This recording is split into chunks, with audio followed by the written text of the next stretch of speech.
All right, Tzom Gedaliah. I want to share some of the reflections on it that are mentioned in the Maharal and the writings of Reb Tzadok. It's the first of the Yemei HaTshuva per se. Even though Rosh Hashanah, the 2 days of Rosh Hashanah are part of the 10, but for reasons that we've explained already in our Erev Rosh Hashanah Drasha, the purpose of the first 2 days of Rosh Hashanah is to declare our allegiance to HaKadosh Baruch Hu. And that's, of course, step one. Only after we've declared our allegiance to Him and we've therefore deserved to exist because we're part of His Malchus. And like we explained, Malchus is the very attribute on which reality is built. That's why we deserve to exist. And the main thing is to align ourselves, make our allegiance with Him. And then after that, we have the right to also apologize for our sins and expect to be forgiven because we are, in essence, aligned with HaKadosh Baruch Hu. So we could trust that if we say sorry, He'll forgive us what we've done wrong, because in essence we are aligned with Him. And that's what we accomplished during the first 2 days of Rosh Hashanah when we re-accept HaKadosh Baruch Hu as our King. Right, and that, in the words of the Mekubalim, right, the 10 days of the Tshuva are parallel to the 10 spheres from Chachma through Malchus. So on the first 2 days of Rosh Hashanah, we work on accepting God in our mind and in our heart. So that's Chachma and Bina. Chachma is in the mind and Bina is in the heart. We accept God in our mind and heart. So 2 days of Rosh Hashanah, Chachma and Bina.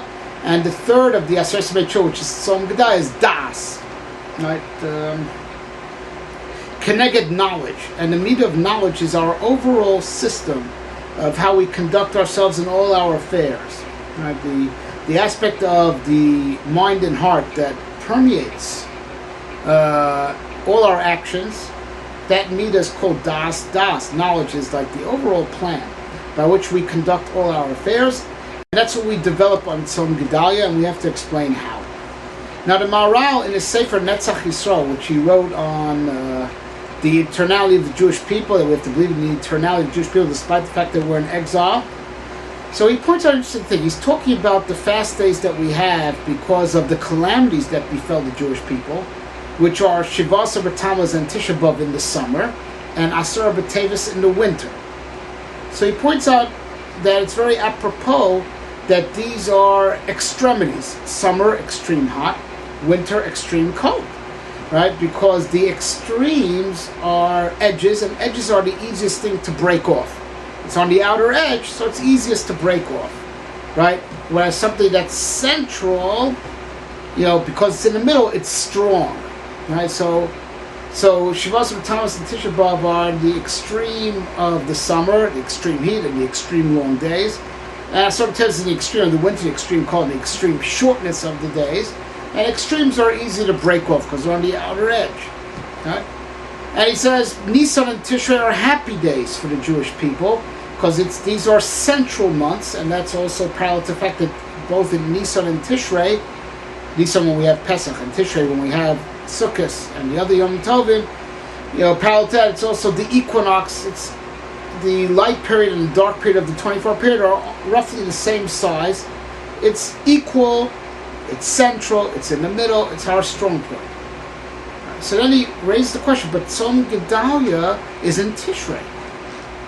Right, during one of our good months, at a central time, at a time where everything is balanced, not extreme, so it seems out of place. So he says, to answer this question, he says, Tzom Gedaliah is not a fast of mourning, right? Shivasa B'Tammuz, we mourn the destruction of the walls of Yerushalayim and the other bad things happening that day.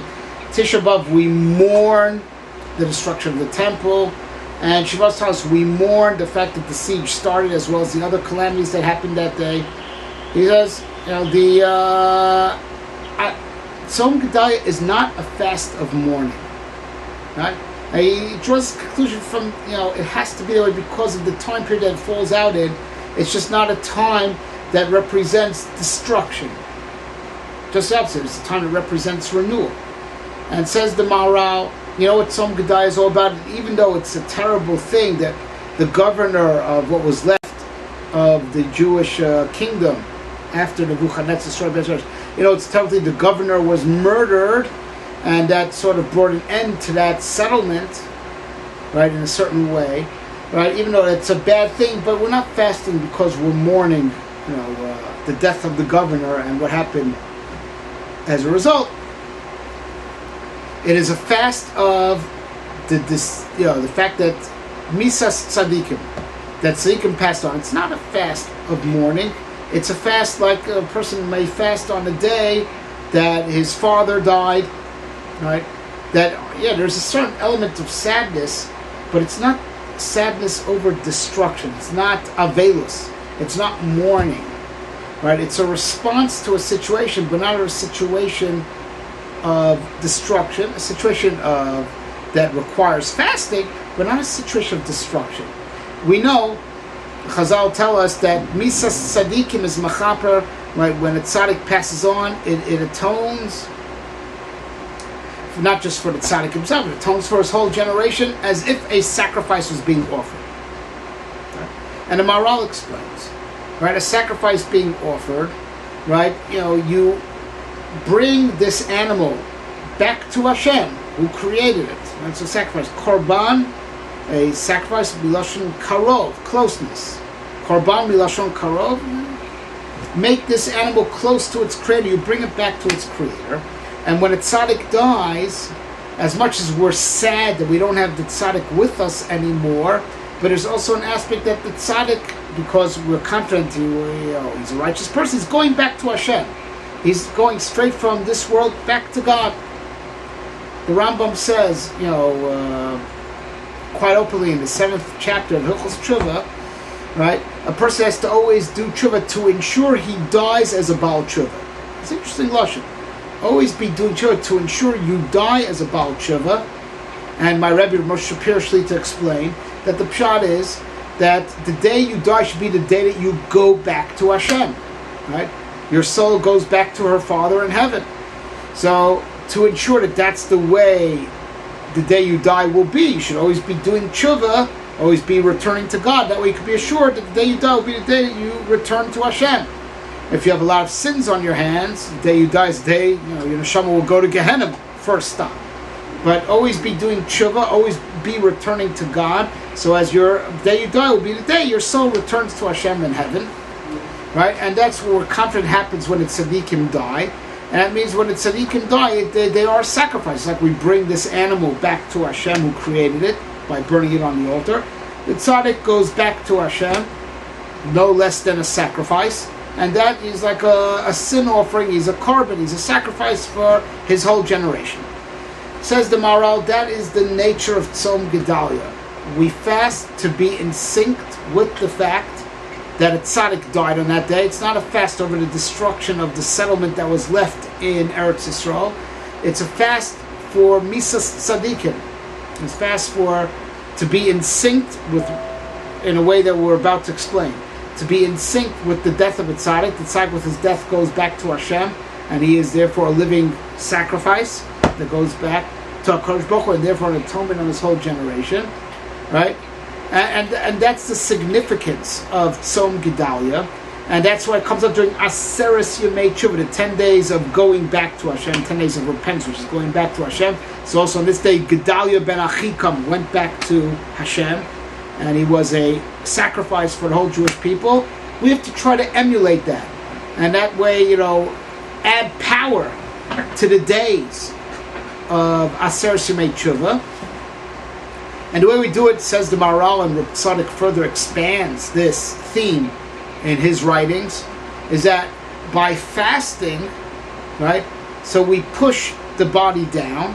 Well, the body is reduced on a fast day. It feels weaker, but the soul, if that fast day is used correctly, gets stronger, because if the body's weakened, the soul could be liberated somewhat. Again, if that fast day is used properly with learning and prayer, to whatever extent we're capable of. So it's a day of pushing the body down and allowing the soul to be a little bit beyond the shackles of the body to a certain extent. And that way we're being in sync with what happened on that day. That on this day, Gedaliah ben Achikam transcended the flesh and went back to Hashem. And that was a korban, a sacrifice to Hashem that atoned for his generation. And we have to try to be in step with that by our fast, also sort of liberating our souls somewhat to break past the body. And that's Reb Tzadok takes this, until this point could be found in the writings of the Maharal also. But from this point, Reb Tzadok continues the line of thought that during the days of tshuva, and we want to repent and go back to Hashem, so repenting involves making our neshama dominate our body, right? That the neshama always wants to do what's right. If the spirit is strong, the flesh is weak, right? We have to make the spirit be freed from the shackles of the flesh in order to take control of the flesh and bring the flesh back to Hashem also. So Tzom Gedaliah is the first day of the Aser Simei Tshuva per se, when we start working on our actions, on correcting our actions. The 2 days Rosh Hashanah is to work on our ideology, right? That Hashem is our king, and we are committed to that in mind and in heart. First 2 days Rosh Hashanah. Third day is to allow the neshama to transcend the body, to be on top of the body, right? In order to come back and dominate the body and correct all our actions that the body does and bring them back to HaKadosh Baruch Hu. So this is the secret of Tzom Gedaliah. Tzom Gedaliah is, not a day of mourning, it's a day of being in sync with Misas Tzadikim. On this day, Gedaliah ben Achikam went back to Hashem. He was a carbon to Hashem, and he was an atonement to his whole generation. Right? This day he was Shav. He returned to Hashem. And on this day, to be in sync with that also, we fast to liberate our soul from our body, to come back to be on top of our body, and then come back and dominate our body and raise up all our actions in the upcoming days to bring all our bodily actions back to Hashem.